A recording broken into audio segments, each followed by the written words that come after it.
naalala nyo, yung dati kong pimple, eto oh. Yan oh. Di ba malaki yan, tapos maitim pa?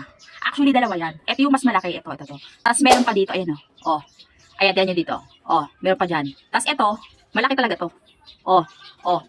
So, bakit lumiit? So, ito ang dahilan. Nakakadalawang box na ako. Yung first box ko, side na. Hindi ko lang maalala kung saan ko nailagay. Pero empty na. So, nag-check out ako ulit. Ayan, no, may description pa yan. Ito yung nakatulong sa mga acne ko, sa mga pimples marks ko. Kasi nga, may salicylic acid na siya. 20% ng salicylic acid. Turo ko sa inyo kung paano gamitin. Ito kasi ay 2027 pa ang expiry date. Pero, once na binuksan mo na siya, siguraduhin mong gagamitin mo sa pagmumukha mo or talagang kailangan marami kang mga tigidig sa face para at least 6 months lang kasi to.